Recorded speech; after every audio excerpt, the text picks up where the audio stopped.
Vamos falar hoje dos riscos pouco falados sobre trazer muitas dependências externas para o seu projeto. A gente vai estar aqui falando de supply chain risks, a gente vai estar aqui falando de problemas em fazer upgrades, a gente vai estar falando em dificuldades de debugging, vai ter bastante coisa bem legal hoje. Antes disso, vou te falar do patrocínio de hoje, que é a Abacus AI. A Abacus aqui tem um ferramental muito poderoso que te permite fazer muita coisa. Você pode utilizar todos os modelos de IaaS aqui, tá? O GPT 5.5, que acredito que seja o mais recente no momento que eu tô gravando. GPT 5.5 com Thinking, GPT 5.5 Pro, embora ele seja bastante caro, vai usar seus créditos meio rápido. Tudo isso, né? Tudo isso incluso por apenas $10 por mês, tá muito barato. Você pode usar o Abacus Claw, que é tipo um OpenClaw da Abacus, que funciona exatamente igual ao OpenClaw. Se você quiser o OpenClaw, tem um aqui pronto para você utilizar. Você tem também o Agent Sessions, né? O Agent aqui, que agora tem o tal do Agent Swarm. Ele consegue utilizar muitos agentes em paralelo para realizar determinadas tarefas, criar projetos de softwares complexos e tal. Você consegue ver aqui exemplos, né, no próprio site da Abacus, coisas que você consegue fazer, tipo um Hug com um Help Chatbot aqui, e você consegue clicar em Try Now agora para tentar e fazer mesmo você por conta própria esses mesmos projetos que tem aqui embaixo, tá bom? Todo esse ferramental, menos o Abacus Claw, que é pago à parte, eu acredito, por apenas $10 por mês.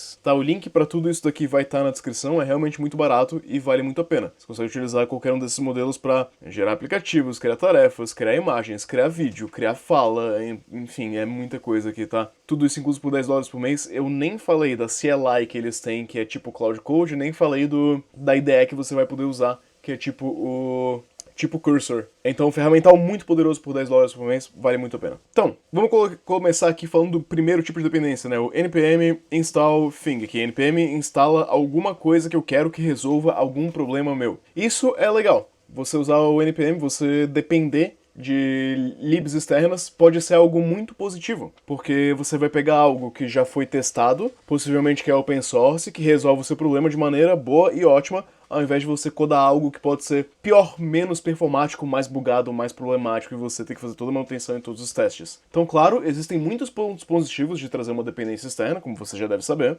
mas eu acho que poucos são falados dos riscos, tá? E eu quero levantar os primeiros riscos aqui. O primeiro risco aqui é o risco de segurança, o risco de supply chain. Cada dependência aumenta vulnerabilidades, aumenta as vulnerabilidades que o seu sistema está exposto. E você vai ter que ficar fazendo updates constantes em todas as suas dependências para garantir que os patches são propriamente instalados. Quando você instala um pacote, principalmente em JavaScript, por exemplo, você não está instalando só o pacote, você está instalando o pacote e as dependências desse pacote. E às vezes as dependências das dependências desse pacote. Então existe uma árvore de dependências muito grande de código que vai ser puxado para dentro da sua aplicação. Será que todos esses pacotes são razoáveis? Será que não tem nenhuma vulnerabilidade escondida em nenhum desses vários pacotes que estão sendo puxados aqui para o nosso ecossistema? Qual o código que está rodando embaixo da lib que a gente importou, né? É muita coisa. Problemas recentes, como por exemplo a vulnerabilidade mais recente do Axios, que é utilizado por mais de 100 milhões de usuários por semana, só que afetou muitos sistemas. Ou então aquele problema da XZlib, que quase chegou lá no Linux, enfim, evidenciam possíveis problemas de segurança em pacotes, principalmente pacotes menos populares. A gente está falando aqui de Axios, que é um pacote ultra popular, 100 milhões de downloads por semana. Imagina os pacotes menos populares, quantas vulnerabilidades tem que não são descobertas, que podem ser exploitadas, né? Podem ser abusadas ali. O segundo problema, o segundo risco aqui que a gente vai trazer é o risco de fazer upgrades, o risco de breaking changes, o risco de mudar as versões dos pacotes que você depende. Isso dá um trabalho adicional. E existe um problema aqui que é, por exemplo, imagina que você tem o seu framework versão 4, e aí um pacote específico que você usa requer que o seu framework tenha a versão 3. Né, o framework menor do que 4. Você entrou num problema, que você não consegue fazer o upgrade do seu framework da versão 3 para a versão 4, porque algum pacote depende da versão 3. E além do mais, esses upgrades são chatos, podem quebrar compatibilidade. Você que está sempre atualizando suas dependências, você sabe o quão chato é quando alguma lib importante que você tem faz o deprecate de alguma API que você utilizava, né? Tipo assim, você tem a lib bonita aqui, que tem o 4.0.2, e nessa lib bonita você faz lib.faça algo. Só que esse faça algo na versão 5 quebrou, não funciona mais. esse método aqui foi deprecado, isso aqui é feito de outra forma. Você vai ter que refatorar todo o seu código. Ou então, você vai ficar ali na versão 4, mas em algum momento ela vai parar de receber suporte e vão possivelmente existir vulnerabilidades nessa lib. Não é legal. Quanto mais dependência você adiciona, imagina que você tá, tipo, carregando malinhas. São malinhas que seu software tá carregando, né?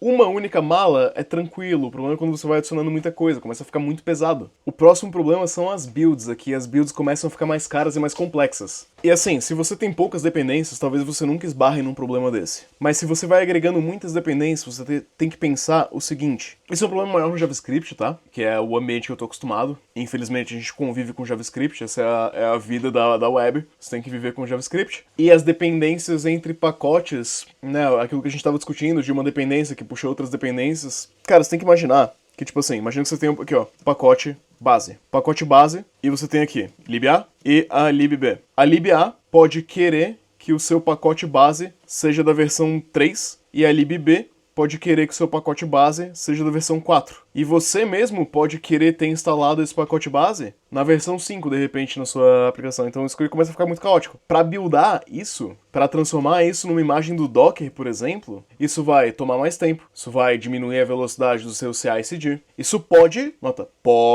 dependendo da forma com que o deploy é feito, essa quantidade de libs diferentes pode funcionar de maneiras diferentes em ambientes diferentes. Não é comum, tá? Mas isso às vezes acontece. Principalmente se você desenvolve, por exemplo, num Windows, e aí você tá ali rodando seu Windows tudo bonitinho, você faz um deploy para um Linux, e aí o seu sistema não funciona da maneira como funciona na sua própria máquina. Você tem bugs que você não consegue reproduzir na sua própria máquina. Isso acontece. Isso é exponencial.